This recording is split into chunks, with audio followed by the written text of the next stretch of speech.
As usual, for YouTube to catch up. That would be an ad.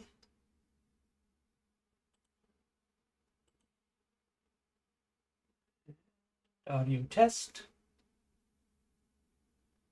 As usual, There we go. And we have audio. How about audio? That's good. Had audio issues on the game stream last night, so I will.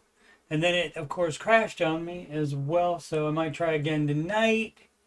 It's 7 o'clock or Eastern time, or Saturday and Sunday, maybe 4 p.m. Eastern time. So try to figure out what the deal is with the crash, and try to work on the audio for the game Last of Us Part 2. And so we'll see on that. John Ellie from the TV show there. Alrighty. So we're all good. All right. So I am Coach Steve Money, if you did not know that. And I am a Ramsey Solutions certified financial coach. And if you'd like my other financial content, I'm on youtube.com/Coach Steve Money. That's where you're watching this now. You just scroll past the Oak Island playlist and you'll see the Ramsey Show Aftershow show. Today is show number 514, 513 should be in it. I must have missed that. I'll have to put that in there. The one we did yesterday, because that should be in this playlist by now. Anyway, and the answering your financial questions. That's another whole different thing. I used to do that on the weekends and may start doing that again, depending on if I can do the after show every day or not. That may be changing soon. There's 137 of those. So basically, probably 600 hours altogether of me talking about financial stuff and telling people they're doing it wrong. The music playlist has 12 Ramsey adjacent songs in there, including, what is it? No spending money to seem cool. Do. When you run, baby, step two. That is the most recent one, and I debuted that live on the 500th episode. And on that 500th episode, since I was going to be swapped for swashed. No, what do you swatted, fly swatter, swatted for copyright anyway. I decided to do all 12 of those songs. So I did those live, and so some of them, they might sound better than the original versions that were on here, which all of them, almost all of them were live as well. Done during the after show and just clipped, but jury's out on whether the live versions were new. And of course, some of the songs I hadn't sang in a while, and so it went about the way you would think it would. And I'm not a singer. That's not my usual job. And if you can sing any of these songs better than me, by all means do it. Record yourself singing it. And if you want to do it, I can even point you to the exact karaoke versions that I used. And you can sing it, and I'll play it. Alrighty. Market report. Boop, boop, boo, doo. What are we on? Currencies. So currencies, so despite the market, I didn't mean to look at currencies first, but since it's up, we'll go ahead and look at that. Despite the market being down, guess what? US dollar up against the euro. Down to the yen, though, but also up against the British pound, love, up against the Canadian dollar, and down, no, up also on the Australian dollar, mate, nar. And futures, again, are looking bad. So maybe in for more downage on Monday. We'll have to see.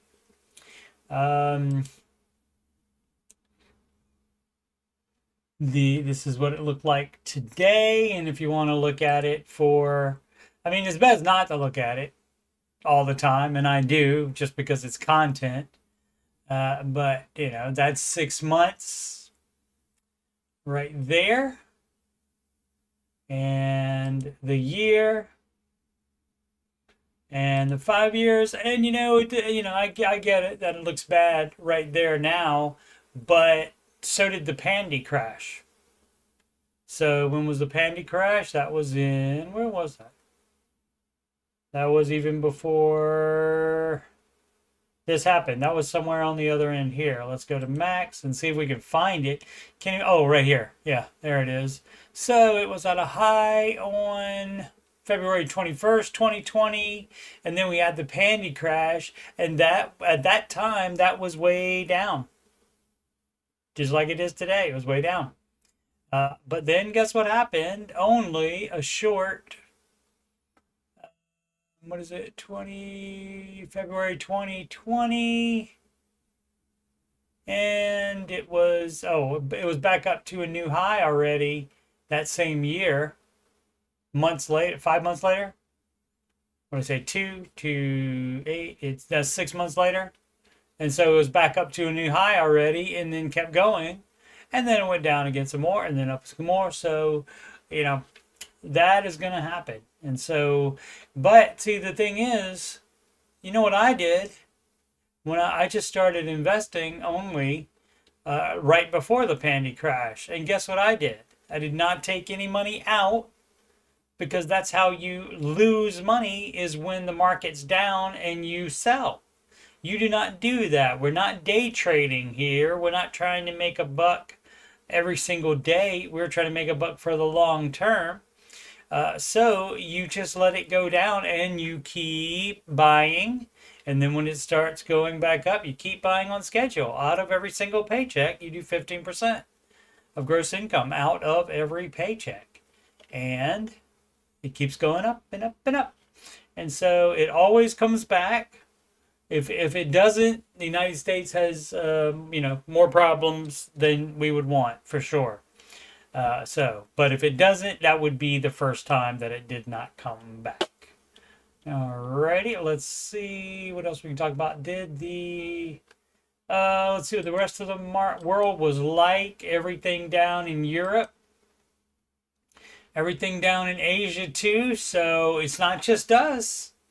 If it was just an us problem, then why are all the rest of the countries down? Why the other areas rather? Why, so it must not be just an us problem. And of course, as always, everybody's overreacting. And normally, people talk about crypto being your safeguard against the market, but generally it reflects the market. So when the market goes down, it goes down too. But as you can see today, Bitcoin's up almost 1% though. But it is down significantly as well, and went down way before tariffs became a thing in the press. All right, what up, RK? Hashtag doing it wrong. That's right. RK takes his investments daily because bored. Yeah, but and also sometimes when you check it daily, you become used to okay, and you don't get freaked out. You don't overreact to it being down, even down significantly. Just have to remember that it will come back. Always does. This is from Fox Business, an opinion though, so who knows if it's just, somebody putting something on Fox Business. Who knows what it is? It might not be actually going to happen or anything, but this says credit card rewards are about to vanish, and guess who's to blame? This isn't just about miles and points. It's about economic freedom and financial choice. Okay, but that's not a good reason to have one anyway. So the kids that love the credit cards. So if that did, I bet most of them would still think of a reason to keep it, because people now say, well, I do it to get the reward.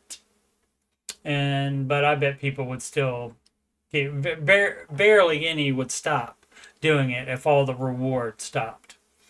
I think just because they love to do it, they love to use other people's money.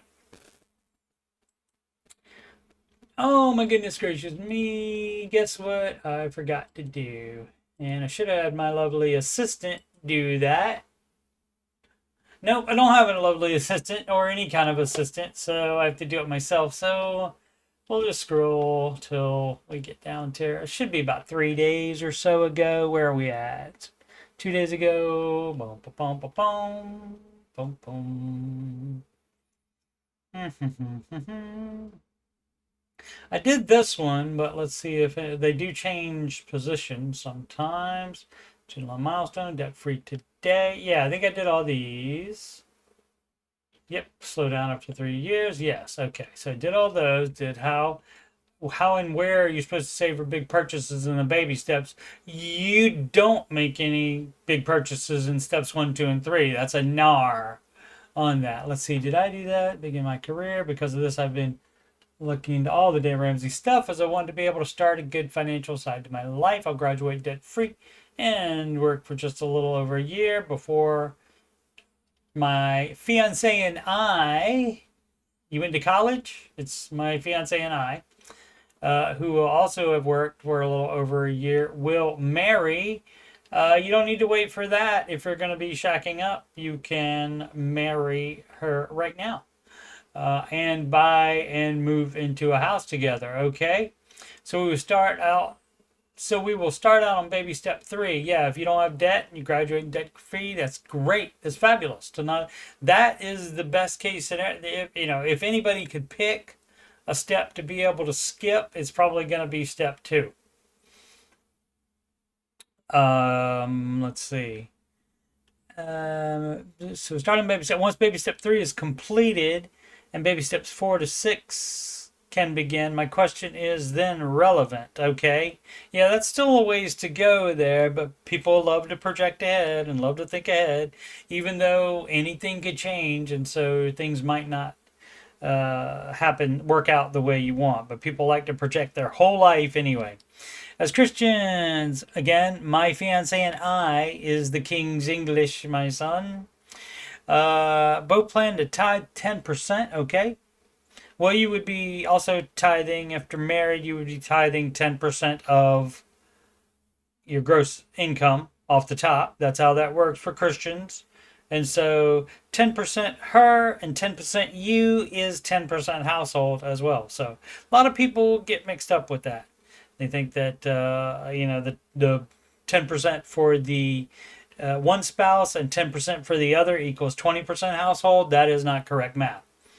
Let's see. Furthermore, following Dave rules, our mortgage will be about 25% of our income. Great. I don't see what's the problem. What big purchases are we talking about? Let's see. Yeah, don't think I read this one. 15% income over time. If you add all these percentages up, you get 50%. Okay, right? That means by following Dave rules, half of our income will be instantly used up each month. Yes. You have done the math perfectly, I believe. Yeah, okay. Once you factor in paying for utilities and all the other bills, guys, etc., saving for future kids, college. No, you don't do that. You don't do step 5 until there are actually children. So until at the earliest when there's a pregnancy, it would be the earliest that you would start thinking about this. Otherwise, you skip that and go right to step 6. So that's a NAR. That's an interpretation wrong, and maybe haven't been exposed to Dave's advice that long and don't know that. What up, Sid? How was NAP? NAP's always approved, of course. And paying off the house early. So again, you don't do college funds for kids until there are actually kids. So this leads me to my question. How and where am I supposed to save for the inevitable upcoming large purchases, such as a new vehicle? Well, you don't buy a brand new car unless you are a millionaire. So that's a NAR. on that. So you would be getting a used vehicle, and you don't lifestyle creep up to a new vehicle. You don't do that. And especially if you can't, guess what? If you can't do the baby steps, okay, do 4, 5, and 6 all at the same time, and you don't even have to do 4 until there is actually one baby. In order for there to be a step 5, there has to be one baby. So until there's one baby, you don't have to do step 5. So you are just doing 4 and 6 at that point. And so that is 15% and whatever extra you have. And so now that does give you leeway because you won't be putting money in for college, but that means you are, and you said you're going to keep down the house to 25%. So guess what you ought to do? And most people don't do that. They go over that percentage of 25%. And so, you know what you got to do? Also keep down is, again, the lifestyle creep. And for example, how much you spend at the grocery store, how many times you eat out. That percentage has to be low too, especially if you do not make that much money for where you live. Let's see. New washing machine when the current one goes out, a down payment on a new house, etc. Well, down payment on a new house, you can stop investing for up to 2 years while you save a larger down payment faster. You can do that. So this person may be just not familiar with the advice enough. How many people answered? 16, hopefully. Am I supposed to take every dollar left over from the above example and put it into a high yield savings account? Am I supposed to invest it? You can invest it if it's going to be 5 years before you buy the house. But it could be, you got to be careful with that because it could be a situation where, just like right now, say you did that 5 years ago and you want to buy a house right now, it's going to be down. I mean, if it was, you've been doing it for 5 years, you're going to have some gain still left from the 5 years, but it's going to be down. It's not going to be as much as it was previously, like last month. And so if you're only ready to buy a house now this month, then that's going to be a problem. So to be safest, you can put it in a high yield savings account. It's up to you if you want to chance using the market for a piggy bank. But in general, the odds are very low that in any 5 year period of time, the market will be lower than it was. So you should at least break even. I'm sure David answered these questions, yeah, through some of his videos, but I've yet to find a specific answer for this. What do you guys think? Thanks for any help in advance. Okay, so hopefully somebody told him you don't do 5, and you just have to keep your lifestyle down as well. And so you need to get out of your thinking here. You might be thinking about, oh, well, this is my last semester in college, and so I'm going to get out of college, and my fiance is going to get out of college, and we're going to work. Hey, if you don't make a lot of money, you can't expect, you might be thinking, oh, once I get the degree and then start working, then I won't have any problem being able to do large purchases, such as a new vehicle, anytime I want. And that's a NAR. You are still limited to the amount of income that you have. So if you're going to have these things and doing the down payment, again, as I said, you can take 2 years off of investing in order to save up a larger down payment faster. But the new washing machine, when current one goes out, if it's an emergency to you, that's when you would tap the emergency fund. That's what that's for. Same with a vehicle, but you're not buying a brand new car. So this person is under, I think, false beliefs, not false pretenses. I can't think of the word at the moment, but it has like false idea of how things go. And so, normal people, of course, not doing the baby steps, they don't have those percentages taken up already, and yet they still get to do more and more debt. So the answer is you still have to be careful. You have to budget for the rest of your life, no matter how much money you have. And some would think that the it's more like the more money you make, like you start having millions and millions of dollars, you should even be more intentional with all income. Just because you might be more lax, thinking, "Oh, well, it's no problem." There'll be more. If you'll have more to manage, and so you should manage that even more harshly than you were doing it before, when it was just $100,000 a year income. Oh, let's see. I missed. Nap was mid. All right. The kids love to say mid. Um, how long ago was that? 43. I saw somebody type. I can see it now. So you guys will love this. If you didn't know this from yesterday's show, this is my content monitor, and I don't even have to move my head. I can read the almost. I can let me see if I can read it. Yeah, if I move my eyes over, I can read the entire chat. So shouldn't be missing any chats that long unless I get on a rant and stop looking. Third try hitting Sid like a truck, or it was just the week. It could be anything. Get some naps. Make sure you take some naps this weekend too, Sid.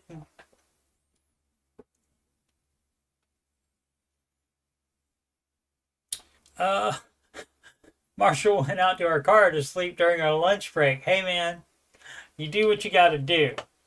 Do what you got to do. An 89 Lincoln. Nice. Alrighty. So, and basically, if you are doing steps 4 and 6, and let's leave the down payment off of it, because again, you can stop for temporarily up to 2 years while you just put money into down payment. And then basically that's all you're doing at that time, because you don't have step 6 yet, you don't have step 5 yet, and so all you are doing with all the rest of your money other than expenses and well, you wouldn't be even investing, so you would be have expenses, and down payment would all be all you're having. And so also what this person may be thinking, I just thought of this, is this person is thinking, oh, all this is going to happen at the same time. No, it's not, because guess what? You can't do that. You cannot do all of this stuff that you mentioned all at the same time. And if you're thinking about life that way, yeah, you're going to be disappointed, because it's not going to work out like that. You're limited to the amount of your income. And so, like, if in that case, if it was really an emergency for something, and it was going to take more than the emergency fund, hey, guess what? Then it's coming out of your down payment fund, and then you'll have to start all over on that. Sorry, that's just the way it works. But yeah, you're not doing all the stuff at the same time. There's still plenty of time. And see, that's the problem when you are like these people, I think, are so young, and they're looking ahead so far. They're thinking, oh, all this stuff is going to happen at the same time. No, there's going to be years in between these things. So chill out. Chillax, as the kids say. They don't say that anymore, probably. No time for naps tomorrow at all. Maybe to bed early then, Sid. Minimum 9 a.m. to 6 p.m. day. Yeah. Gotcha. And you can sleep. Let's see. Necessary spring 129. You can be like a kid in the car always. You know, where you say you can go to sleep if you want, and you're like, I'm not even tired. 2 seconds later, the kid is. If I open an IRA now but already filed taxes, how does this benefit work? Can I claim next year? I think I answered that already. What benefit are you talking about from opening an IRA?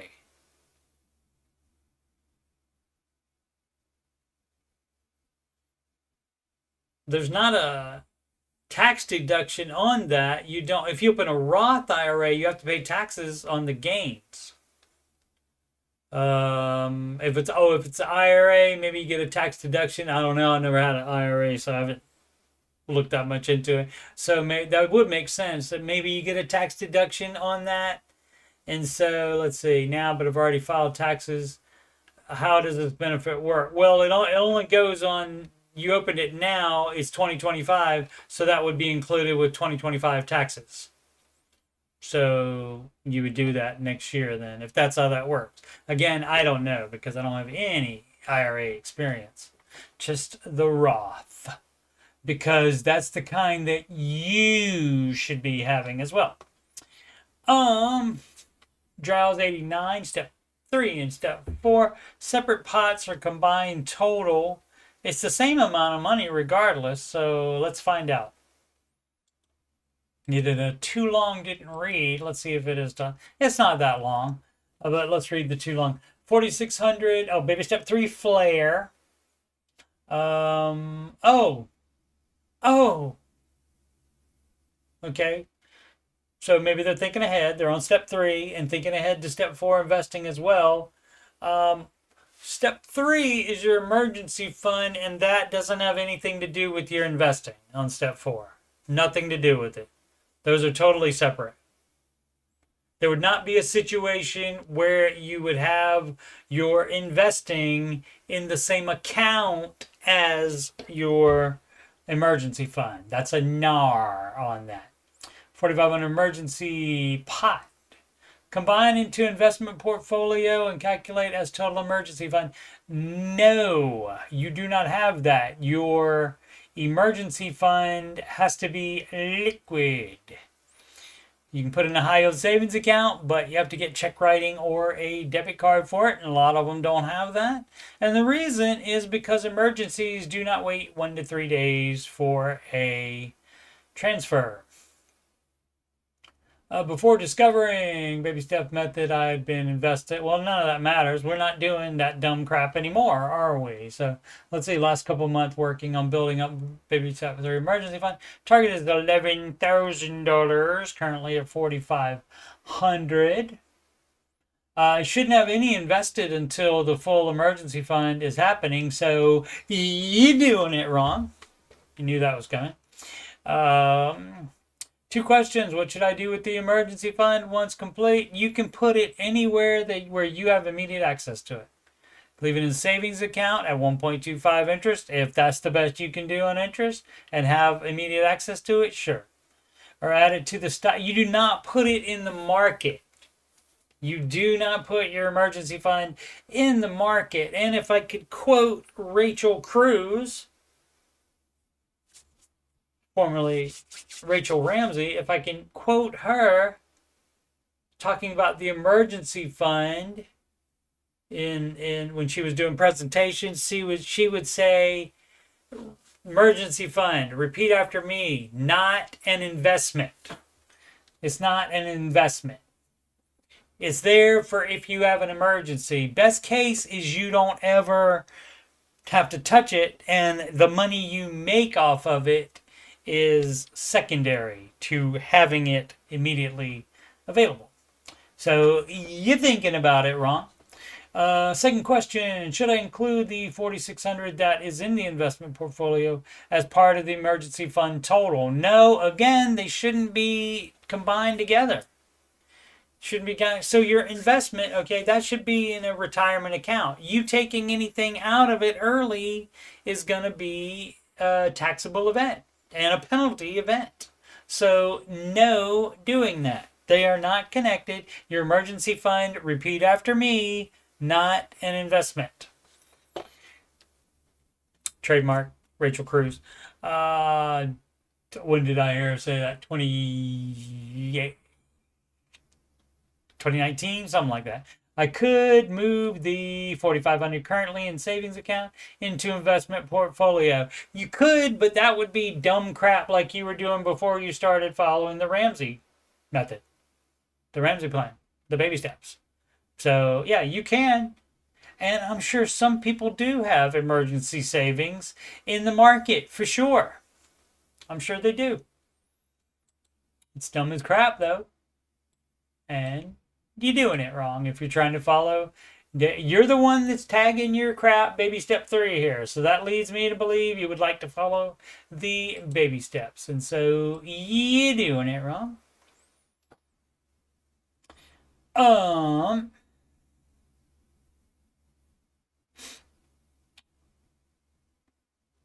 Where was oh, Ibushi. I need advice, please. I have some for you. Can you start the Dave Ramsey baby steps if you haven't bought a house yet? Yes, you can.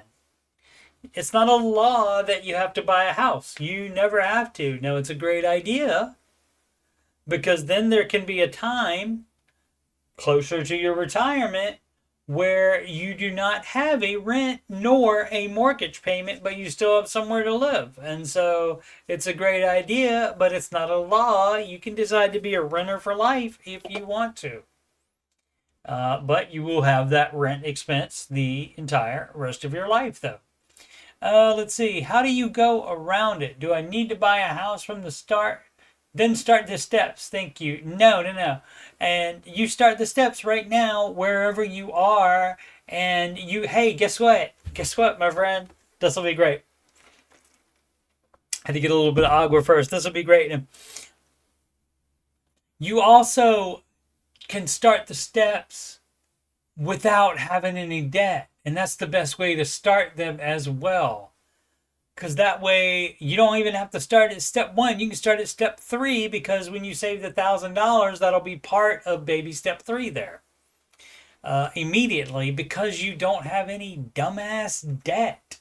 And so, yeah, you don't need to have debt to start it. So that's interesting, though.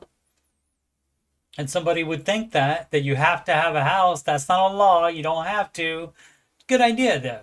And hey, guess what? If you don't have any debt and you do have a full emergency fund, you will be better off financially to be able to buy a house later, long after you've started the baby steps even.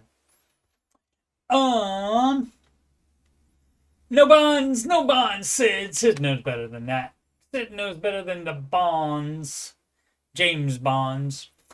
Seller, keep the car from flat fall 61 66. Generally, when they ask, that's a definite yes, because most people don't want to do that. And if they even bring it up, then they probably are in a situation where they have to do that. But let's just read and find out. Hey there. Hi, guys. A few years ago, I bought more car than I should have. Really? You and almost everybody else on the planet.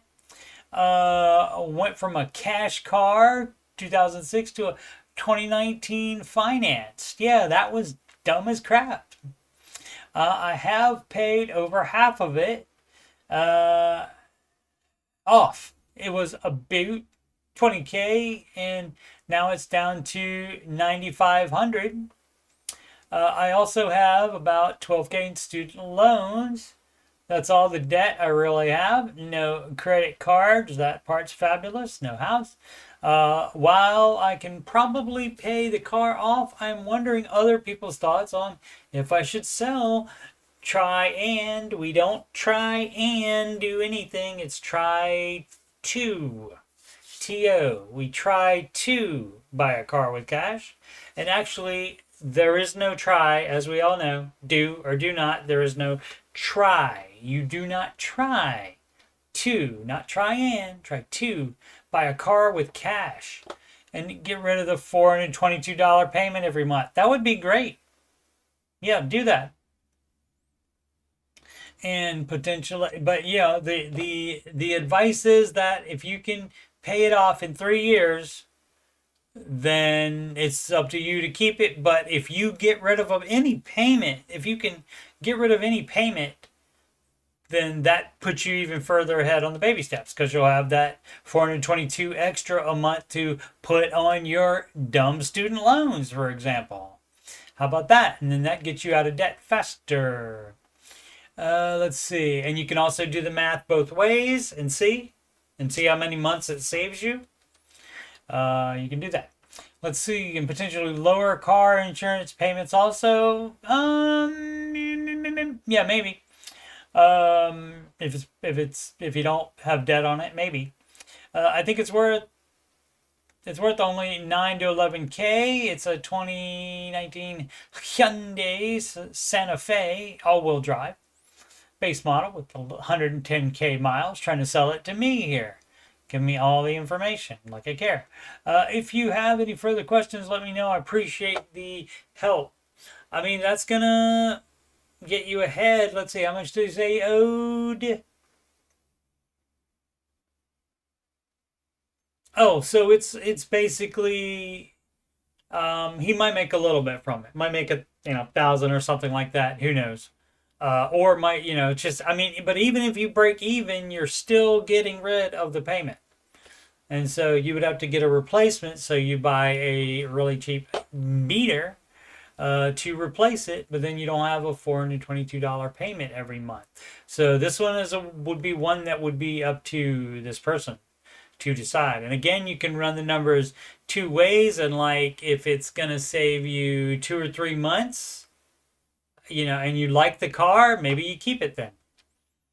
But you gotta be able to pay off the car and the 12K in student loans within 3 years. Otherwise, that would be a sell the car moment.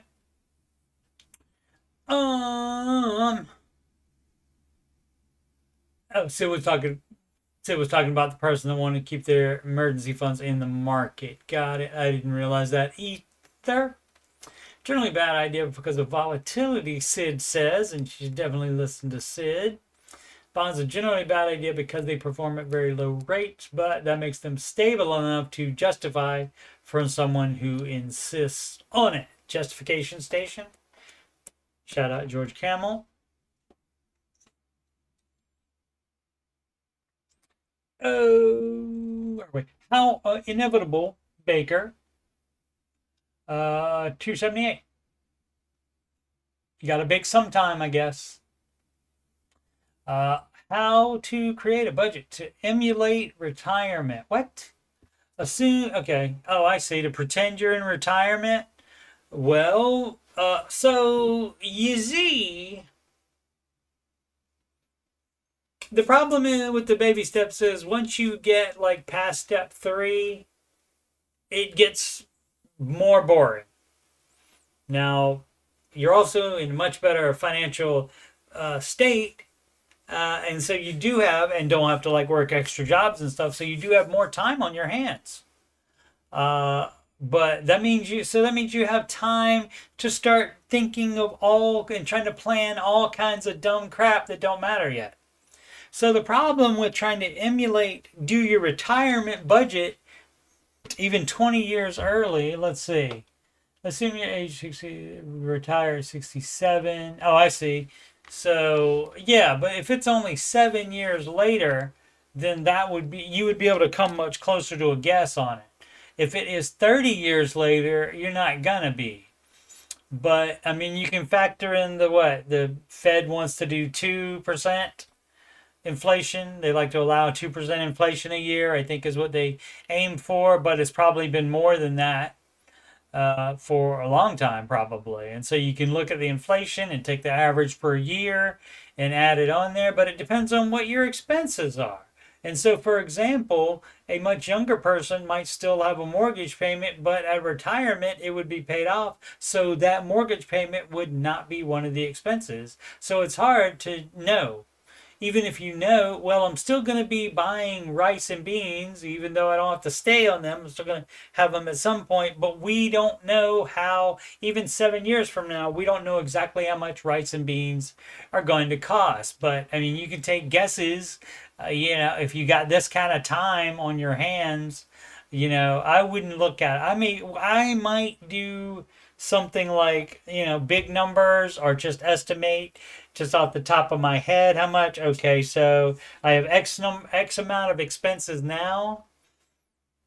And then you could go, well, let's add inflation to that and see how much it would be and go from there. And then you can subtract out the mortgage payment before you even multiply it by the amount of, one point, and then times the amount of inflation through that period, and come up with a basic number for that, instead of trying to get it down to the exact penny, because you're not going to do that. You're not going to be anywhere near the exact money. There's too many that exact amount. There's too many variables involved.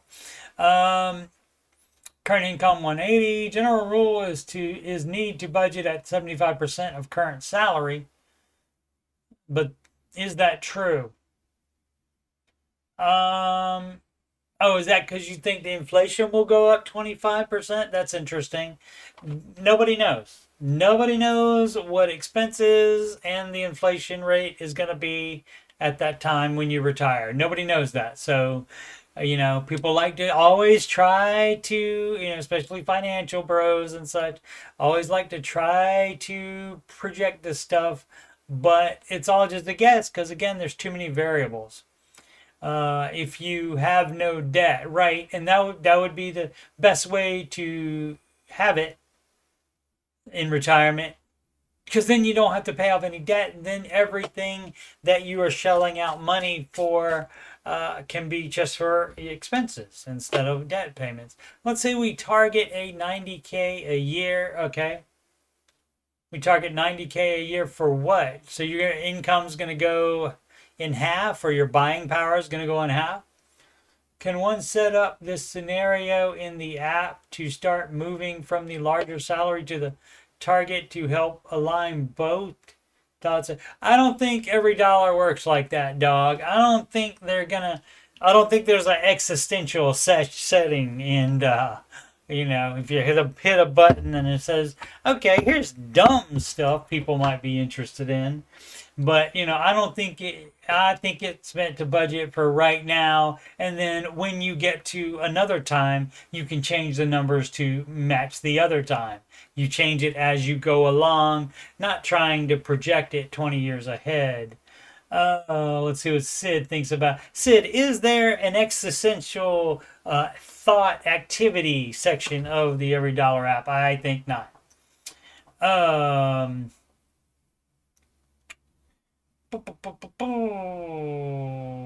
Robert Crumb has heard people say income is when you retire 75% of your salary. And so why would that be, RK? Do you know? Do you know what the thinking is? Is that because of the inflation that will happen?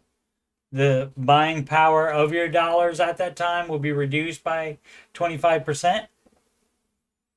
Or what? Let's see. Sid says the rule of thumb for retirement expenses 70 to 80% of current income, because you don't need work expenses anymore. Oh, travel, clothing, lunches, certification, maintenance, etc. Okay. I got you, Sid.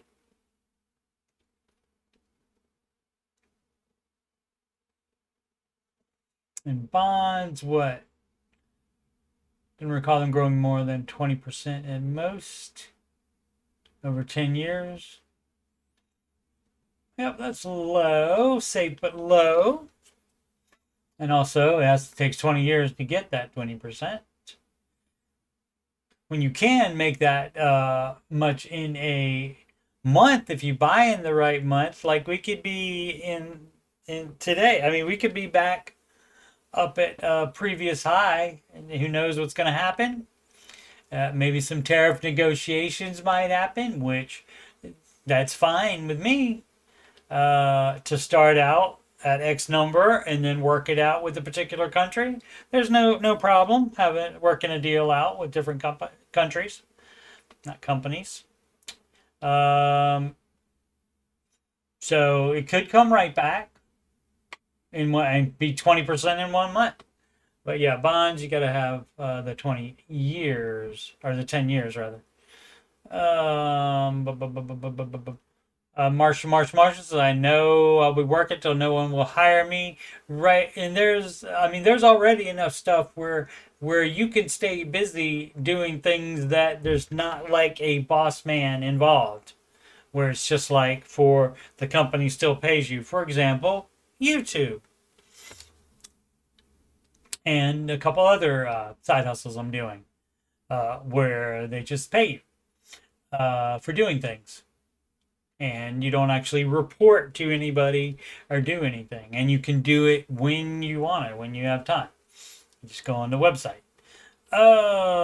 So yeah, I understand what you're trying to do, and you're trying to guess the future, but I don't think every dollar is meant to do that. It's not trying to get involved in all that. It wants you to have a budget that works now, which is all you need.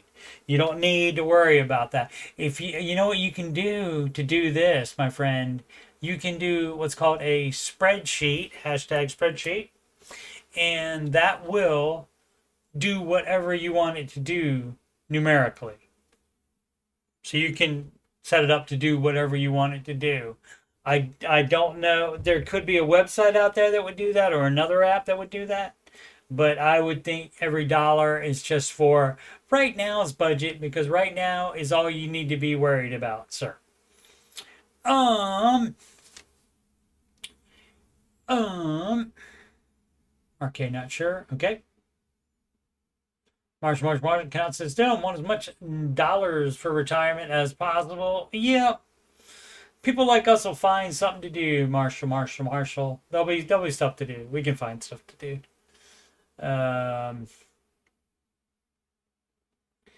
If you saw any of her videos from the cruise, you would know she has no future as a YouTuber. Did you put them on YouTube? She put them on YouTube. Um,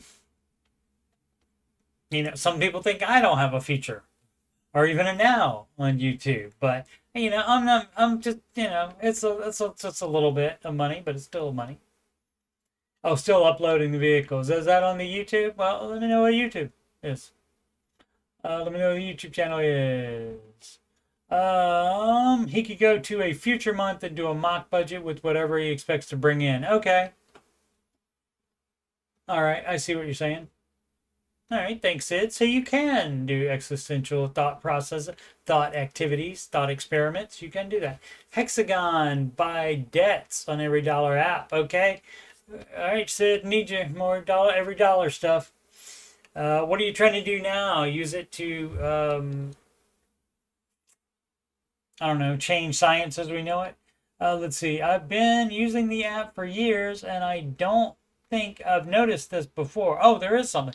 There's a little blue hexagon by the debts category. You mean the debts? Debts. Category. Anyone know what that indicates? Do you see?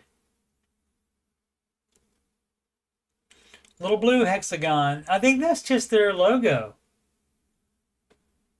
I don't know that that would be anything if you pushed it. Sid might know, though. Oh, it wasn't for the general public, although they are public. Okay, I need to. Oh, the Colleen doll. Okay, all right. I'll check it out. I'll check it out after the show's over today. Marshall, and we'll see. I'll give you my honest opinion on whether you can be a YouTuber, and of course you can. You might not make any money on it, but you sure can. I was doing it for what, 4 years, 3-4 years before I started making any money. I was monetized and maybe started making any money. Hexagon has a 2 in it for baby step 2. Got you. Because the mortgage doesn't go in there. Awesome. All right. I knew Sid would know. Evan Peter Shaman. No, Shanna. Evan Peter Shanna. What to do? The baby steps is the answer. Let's see. Is it better to use most of our savings? We'll be left with $64,000 to pay off your car that has a balance of $18,500 and a blah blah blah blah blah. Things that don't matter, things that don't matter, things that don't matter, or all the rest of it here. Now, so you see, when you look at the baby steps, it says save $1,000 as your starter emergency fund. Does it say to save more than that $1,000? It does not. Guess where all the other money is going? If you had savings when you started the baby steps, they're gone. They're down to $1,000.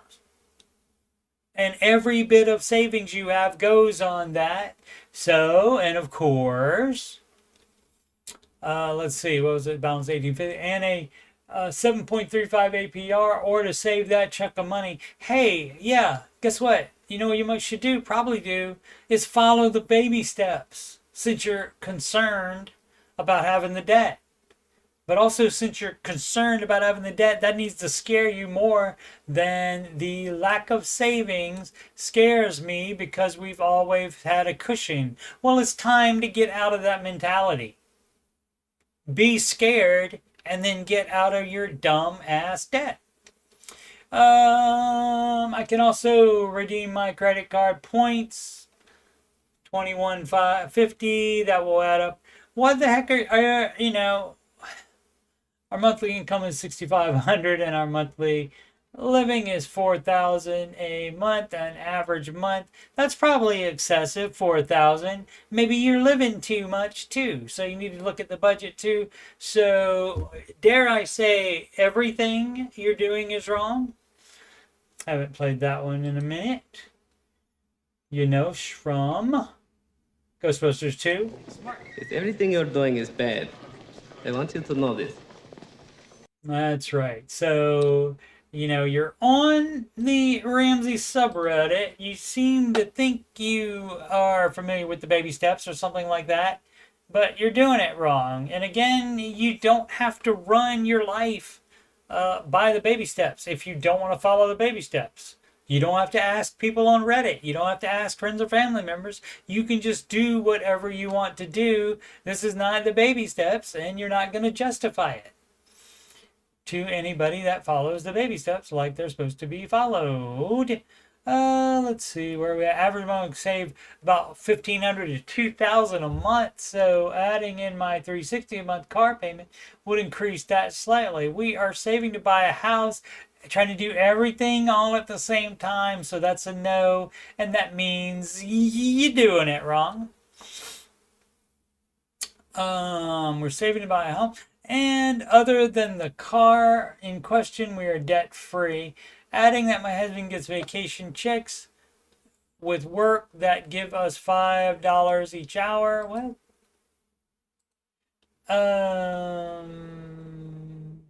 Nope, that's the wrong one. How did that happen? Oh, I never closed it. Where's it? $5 each hour worked, and we get that lump sum for 6 months. Our next deposit of that is in June. Currently, we have just shy of 7 months of expenses saved, $25,000. So even if you were on baby step 3, are you supposed to have more than 6 months of expenses? That's a no. So by all means, continue to do what you're going to do. But again, I don't understand these people. Why ask?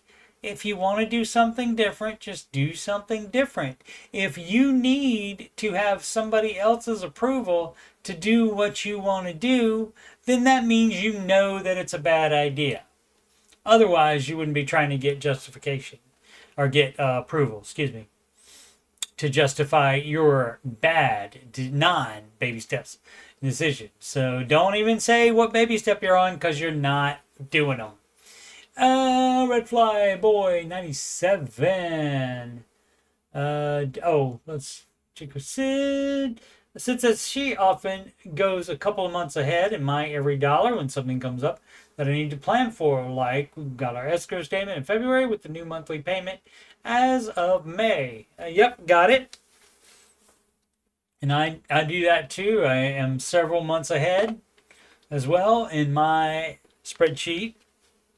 My budget spreadsheet, I'm several months ahead. And so if I know there's going to be a birthday present coming up, in April, which I do know that, and so I have that budgeted already. Let's see, debt free today from Red Flyer Boy 97, turned 28 today and couldn't think of any other way to celebrate than paying off all of our consumer debt. Great. Should have done it before that if you had the ability to do so, but better late than never. My wife and I were able to pay off a little over $60,000 in student loans in 11 months. Excellent. And we only make about $80K combined. During that time, we also had our second kid. Excited to move on to baby step 3. I'm excited for you. Good job. Are our PARs 12?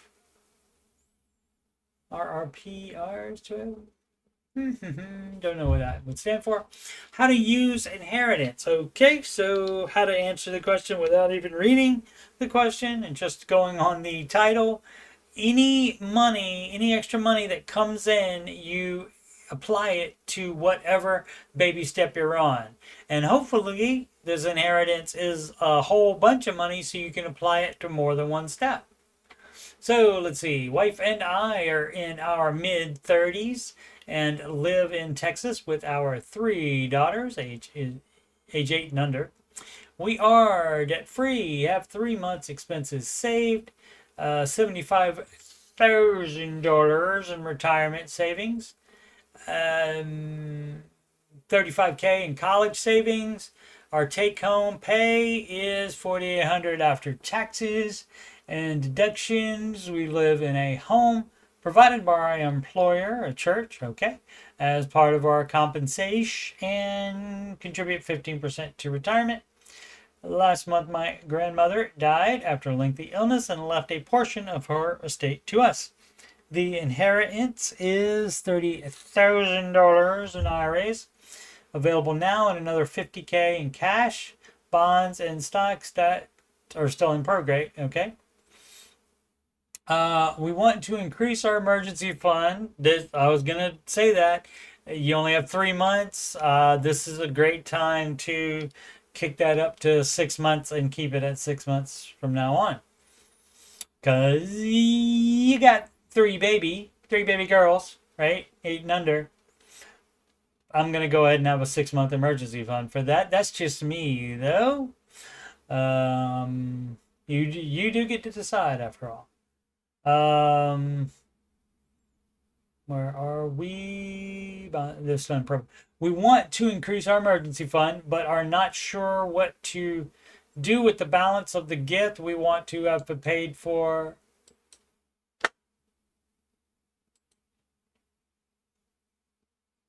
Home, okay, or the funds to purchase one in full come time for retirement, okay? Do we set the gift aside as a down payment on an investment property that will help us begin to build equity? No, I wouldn't be a landlord just because you don't want to buy a house yet. Just because you're getting free housing right now. I wouldn't become a landlord just because that's not for everybody. I mean, if you want to do it, it's cash. That is the way you should be doing any business stuff. And so, but guess what? You do not get a mortgage for something that is not your private residence. So that would not be the Ramsey advice for that. So no debt leverage on that to be a landlord, to try to make more money so that you can build equity. That's not part of the Ramsey plan. The only time you build equity is on your residence.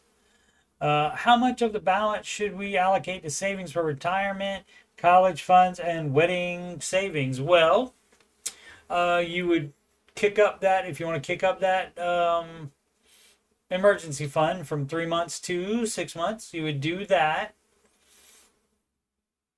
And then you're doing 4, 5, and 6. So, I mean, you can, if you have, like, for example, Roth IRA, I don't know if the church would have any doesn't say stocks not advised. Oh, that's the stocks that Gamma had. Sorry about that. The stocks she had. It doesn't say what their retirement savings are in, but if you have if and if you get all the money or enough of the money where you can put some in there, you can max out last year up until tax day. So you got until what, April 15th, and you can max out last year's Roth IRA or whatever you have from last year for the retirement savings if it's an actual retirement account. So, and you should always do that because you never know. Always fill up the previous year first when you start out the year, because you never know when you're going to have, say, an inheritance or a big raise or get money from any other thing, and then you have the ability to get more tax advantage retirement savings. Where are we? What happened to my? There it is. Probably 403B for church. Yep. And so, yeah. So if you hadn't maxed that out for last year, good, you can max that out. But the idea, if you are going to want to buy a house, you save for it. And if you're going to be saving for it for years and years and years and years, you can just save. You can pay for cash. Maybe you don't even have to get a mortgage at all. So, but the being a landlord before you even have your own residence, just because you are given a free one with the job, that would not be my advice. Again, that's debt leverage. You're not supposed to do anything on a loan, including a mortgage, on business purchases. And if you're going to try to be a landlord, that is a business purchase. That has to be completely in cash. So you're thinking about doing it wrong. Don't do it that way. Understand. You want to build the equity. And so then you could just have it paid for by then. But that's not advised. Of course. Work for a church. Neither a borrower or lender be. Especially. So maybe that's why they also want to have it completely paid for. And that's fine. But it does say mortgage, doesn't it? Doesn't it say down payment? Bum, bum, bum, bum, bum.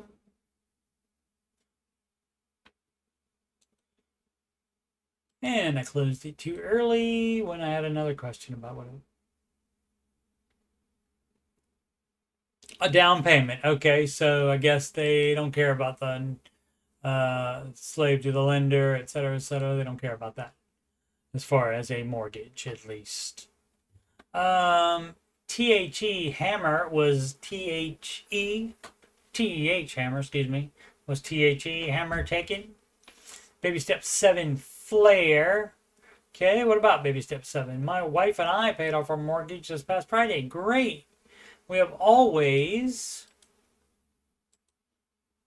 been pretty responsible with our money, but in 2019 on a family vacation, we found ourselves listening to a ton of Dave Ramsey as we drove across the country. A few months later, we decided to do our first budget after 17 years of marriage. Better late than never, for sure. We were debt free other than the mortgage at the time. Fabulous. As I said, that's the best way to start the baby steps, is if you already have savings and you don't have any non-mortgage debt. That is the best.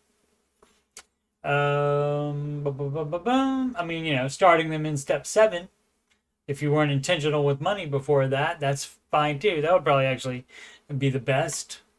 But second best would be just not having any non-mortgage debt and already having savings. Where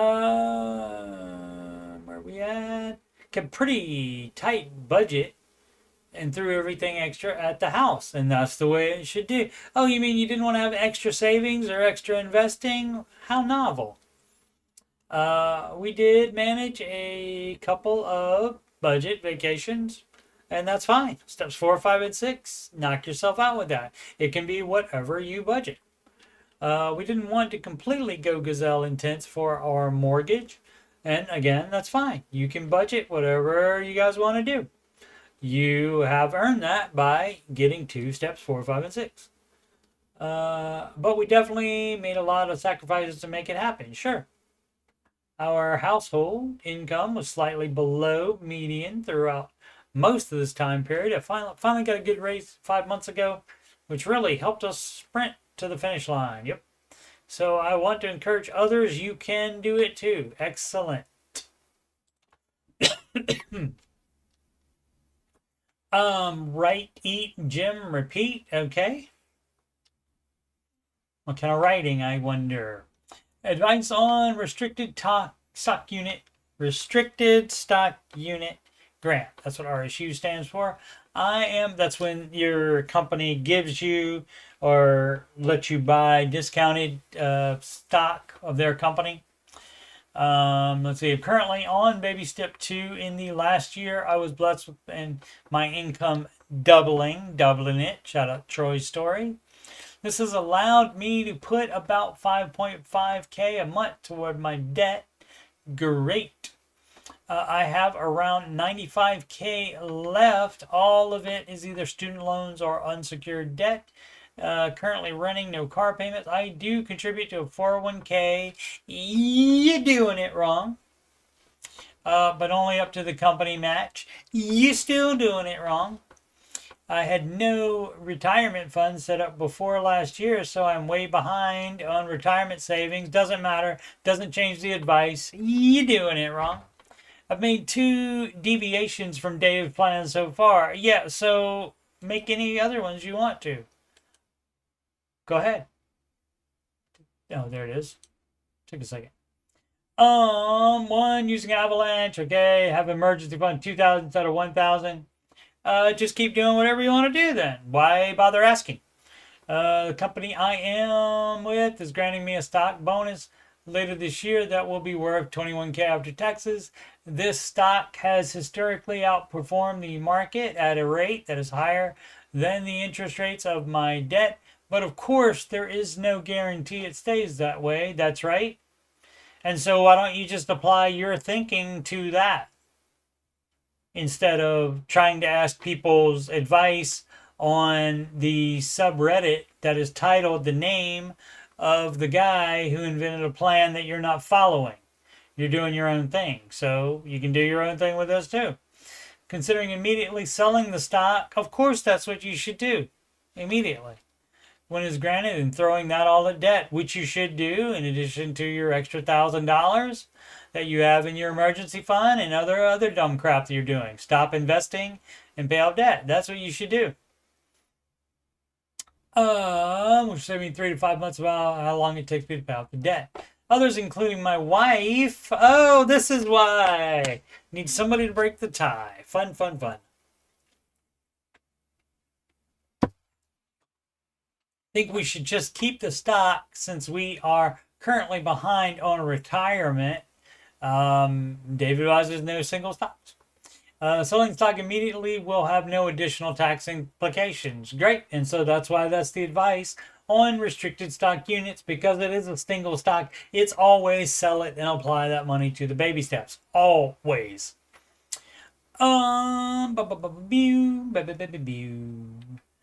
As far as baby step 2 goes, yeah, so you shouldn't be doing step 3 or 4. I know that the move is get rid of debt as fast as possible, but we didn't want to do that.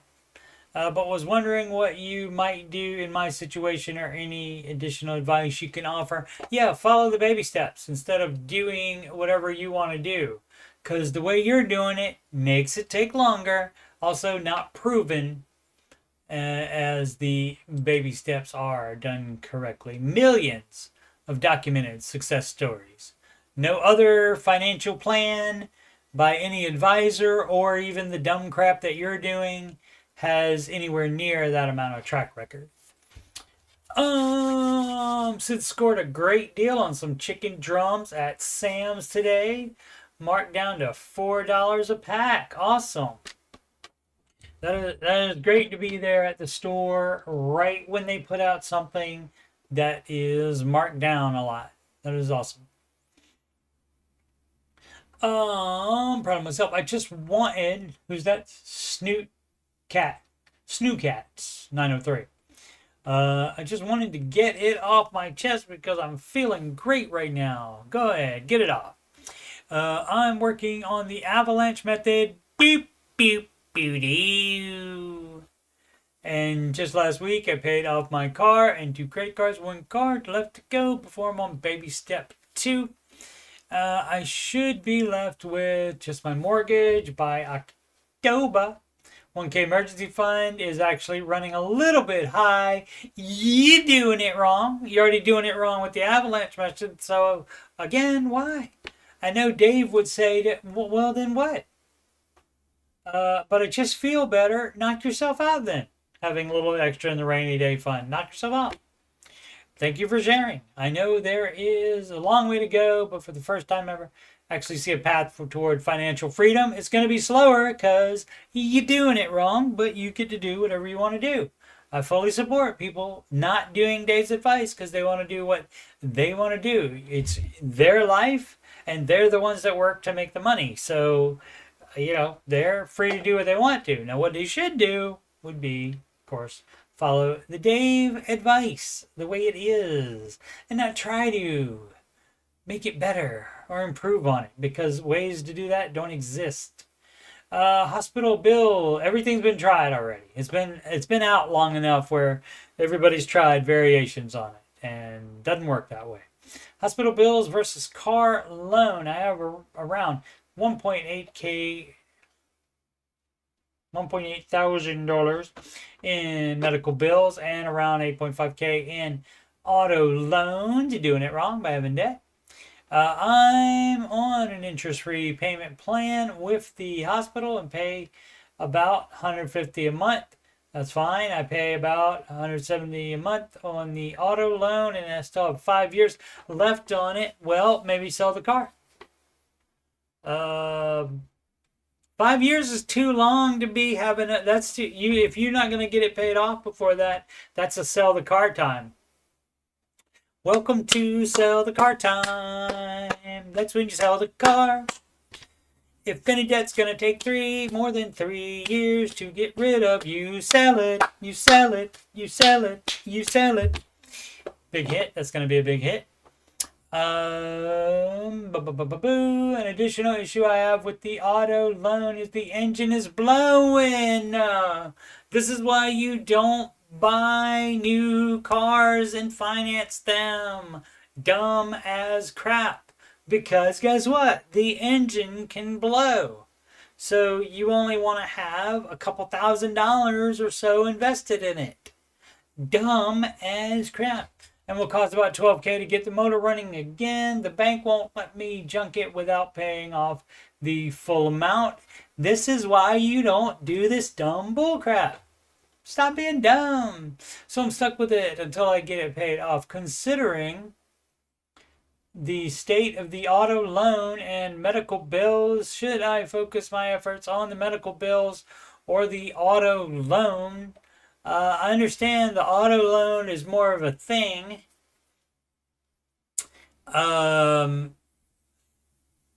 So it's going to cost about $12K to get the motor running again. I wouldn't spend the $12K on that. I would get a beater. Yeah, I don't know what you would do about that. I would get a beater so you can drive around, and then you still have to pay it off. You might just have to wait until you pay it off. But like, are you saying like, should you? I mean, it probably won't do. Let's see, interest. It doesn't say how long the hospital bill thing will be happening. 8.5K in auto loans. What's the other auto loan on? Maybe it was accidental S there, so. That's an unfortunate problem of this. If they put an accidental S there, I think they have more than one auto loan, and that would be doing it wrong. Probably 8.5. That sounds about right. So, yeah, you should just get like a $2,000 car, something really, really cheap to get you around, which you probably need anyway, and then you can just keep paying on it. But yeah, so you can't. This person can't even sell it. I mean, and there's people in this situation where the car engine hasn't blown, but they are in risk of this happening. And this is why you should sell it, to get rid of a debt that will take longer than 3 years to pay. So, yep, just get, you got to be able to drive to work. So, get a cheap beater and continue to pay on it. And I mean, it should be smallest to largest, because if that hospital bill, say, is less than the 8.5, and say, oh, it's 1.8K, yeah, you'll pay that off faster by prioritizing that, and then you can put all the money to the auto loan. And so, yeah, and then this is great thing. This is a great example of why you don't finance freaking cars. I can just say the auto loan, medical bills. Should I focus my efforts on the medical bills or the auto loan? Thanks. Yep. It's going to be smallest to largest. I understand why you would want to prioritize the auto loan, but it's still going to take you a while. Don't know how many, yeah, especially if you're in a situation where it says baby step 2, but maybe Gazelle isn't happening here, and the only thing that will be going to these is 150 for the medical debt and 170 on the car loan, and that's all that will be going on to it, because everything else is either not a possibility at all or is being spent on eating out or something like that. And so in that case, I mean, it doesn't really matter. I mean, you're talking about 5 years left on it. If even if you do prioritize it, it may still take 2 or 3 years to pay it off. And so then they're not going to junk it for 2 or 3 years. And say the bank won't let me junk it. Yeah, because they want their money. Yeah, you borrowed the money. It's not their fault the same engine was blown. This is why, again, you do not borrow money to buy cars. Let's do one more. State Zealous Idea 318. Just got out of baby step 2. All right, congratulations. I haven't shared this with anyone because I feel like, for me, other people wouldn't understand this other than this community, right? But I am finally free. And a lot of that is when you say that you're doing it and you're making progress on it, that means that they could be doing it too, and they don't like to think about that because they don't want to. They don't want to sacrifice. They don't want to do it. Let's see, at my worst, I was close to $60,000 in debt. After I got married and started baby steps, I was around 40K in debt. I recently hit 10 years out of college. So to pay off my last student loan feels like, for me, the perfect anniversary gift. LOL. Yeah.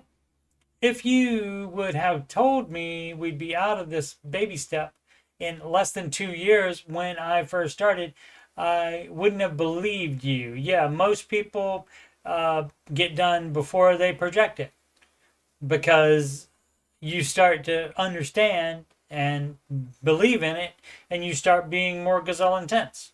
You start working more and you start spending less. You keep looking for things that you can cut out of the budget. You're at the grocery store and you see something that is like $10 for one meal, and you're like, oh, we're not going to spend that much money on that. And so then you have that $10 to put towards debt, and then you get done faster, easier and faster. We technically weren't gazelle because my husband was dead set on. Thought it was dead set. I was thinking the set wasn't part of there. On keeping our emergency fund and saving for a house at the same time. You got to do, when you're a spouse, you got to compromise. And so if that was your compromise, great. And you still got there. Luckily, we're consumer debt free before what? before we close on our first home next Friday. Good timing. All the sacrifice is worth it. If you're on baby step 2, do not give up. Do whatever it takes and stay focused. Soon you will be able to live and give like no one else. Excellent. Excellente.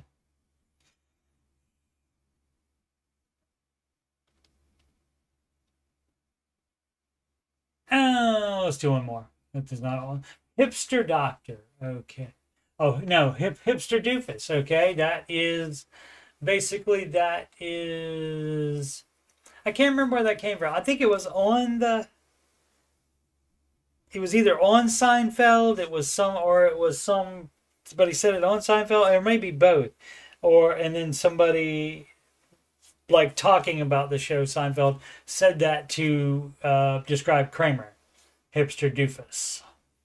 So that's where that comes from. Oh, by the way, I think tomorrow, that would be Saturday on the weekend, maybe Sunday too. I will either, if I can get the game working correctly, I will start the game over again and try to do that playthrough again. And if I still can't get that working, I might do a bonus. Oh, a bonus answering your financial questions stream tomorrow at 4 p.m. Maybe Sunday too. We'll see. I'm not expecting many people to be on there because it's not previously announced. Because I just thought of it right now.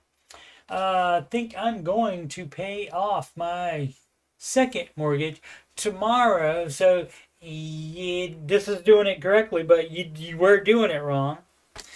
Because how many mortgages are you supposed to have, I wonder?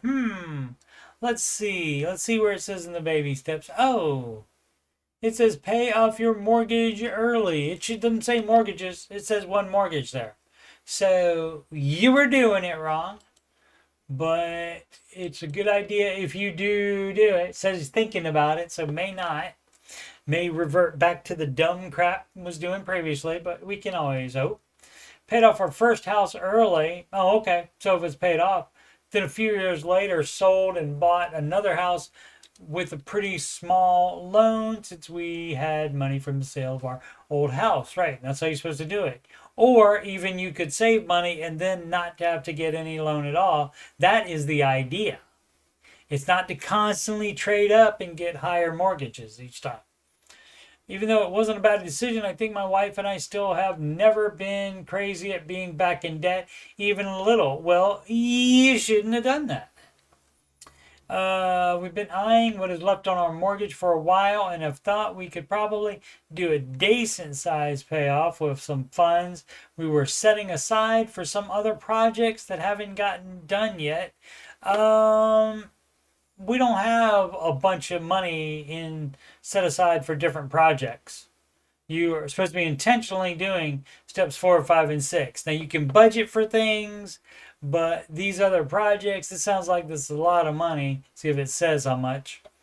You're not supposed to do, thousands and thousands of dollars in sinking funds for projects while you still have a mortgage payment. Obviously, we'll want to do those projects at some point. Maybe not. You don't know. You haven't done them yet. But at least when we'll be paying ourselves back instead of paying anything to the bank. So wish me luck. We'll be glad to be completely out of debt again. And I think the intent is to never go back in again. Well, hopefully you'll do that.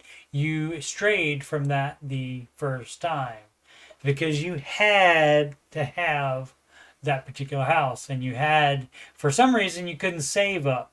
So if you had like other savings in addition to when you were buying the other house, and just to keep those savings, you got a loan on it, that was dumb as crap.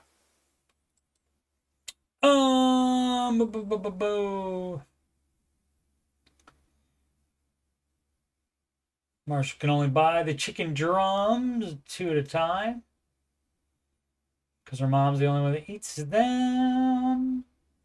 Sid doesn't eat them awesome for that price. How can you not stock up? That is true. £6 for $4.88. I might even buy it at that point. Probably not, but maybe.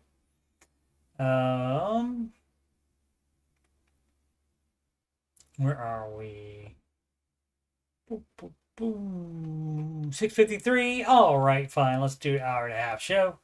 That gives me time for one more question. Cacope 5 or Caco Pay? Don't know. Credit score. We don't care about it. Next question. No. The object is to get out of all debt. Correct. Pay off the house. Well, you're missing some steps. Cash is king. Right. Yes. Well, once you've paid off all of your debt and house, your credit score will take a hit. Yeah? Yeah. My question is, what happens when I would like to upgrade my home and need to get a loan for a newer, larger one? You save money to do that. You use your equity on the old house and upgrade my home and need to get a loan for a new, larger house. Okay. Yeah. And so you would use your equity from the old house and save up the money and not just constantly trade up, constantly getting more mortgages, higher mortgages. So that would be a NAR on that one.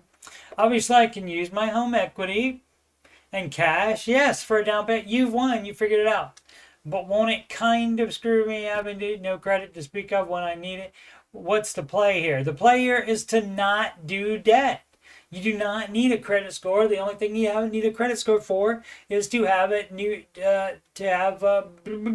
get new debt. That's the only reason you would need a credit score. Why would you? And also, you would like to upgrade your home. You don't need to.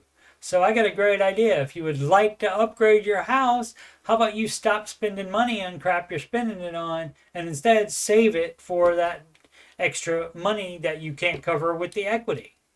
Otherwise, you don't need to upgrade to that much house. And that's the play there, my friend. We don't care about credit score because credit score is only for new loans and you don't get a loan. You don't get a new loan to upgrade your house.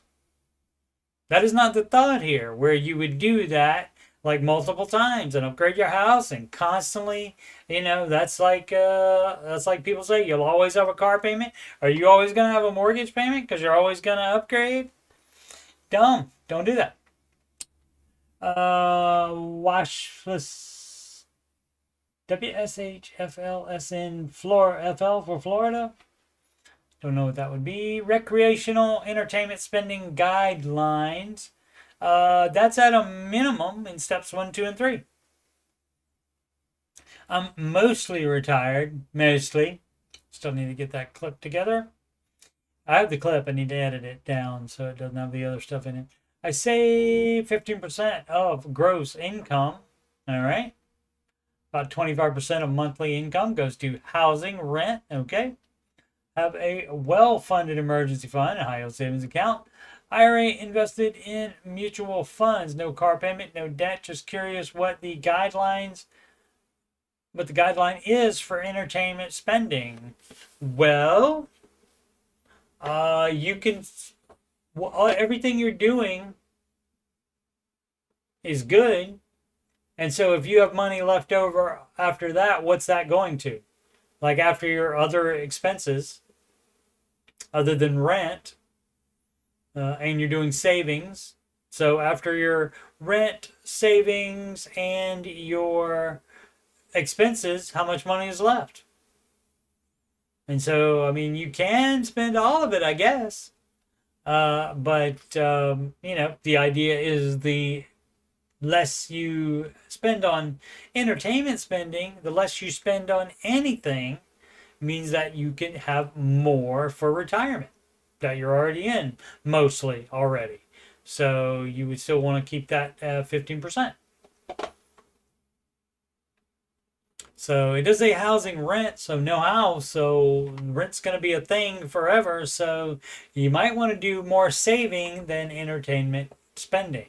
So, but there's without knowing exact numbers, We can't say. There's too many variables in this equation for that, because we don't know if you're spending too much at the grocery store, for example, that kind of thing. And then in that case, you could fix that. If you were, you can say, oh, we're spending too much money at the grocery store, and then all of a sudden that frees up some money for entertainment spending.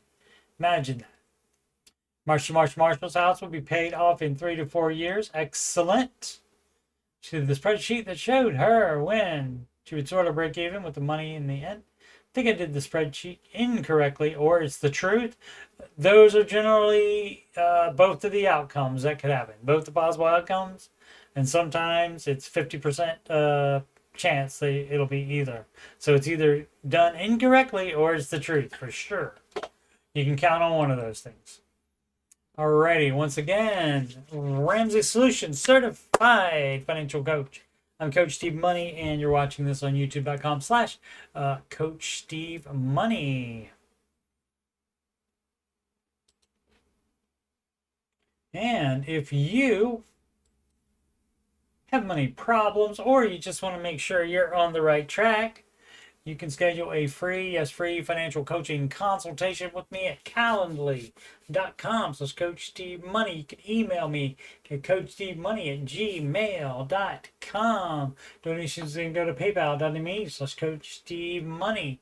Alternatively to CashApp, $Coach Steve Money on CashApp, or Walmart gift card to Coach, the same email address, coachstevemoney@gmail.com. And of course, super chats and super thanks on lives and pre-recorded videos. Upcoming streams, until further notice, this show, the Ramsey Show, Aftershow show, and that would be 5:27 p.m. Eastern Time. I think it probably says 5:25 on here. It seems like they have been pretty much going to 5:27 each day on the YouTube portion of the Ramsey Show, and when that goes off, that's when I stop. So probably about the stream will be up already. I just won't be live yet at 5:25. Normally try to get that posted at 5:15 Eastern Time. Alrighty, and I took out the thing about my Last of Us streaming because I had the problems last night, and so I don't know if I can rectify them. I will see how it works right now, and maybe start at 7 tonight. If not, I won't do anything tonight. But I will be doing something tomorrow for either Last of Us game playthrough, remastered PC edition, came out on PC yesterday, or I will do a very special answering your financial questions where we don't talk about news articles or the market unless it's brought up in a question, but I just do questions. Alrighty, thank you so much for watching. Please subscribe, like, and comment, and thank you so much if you have done those things before.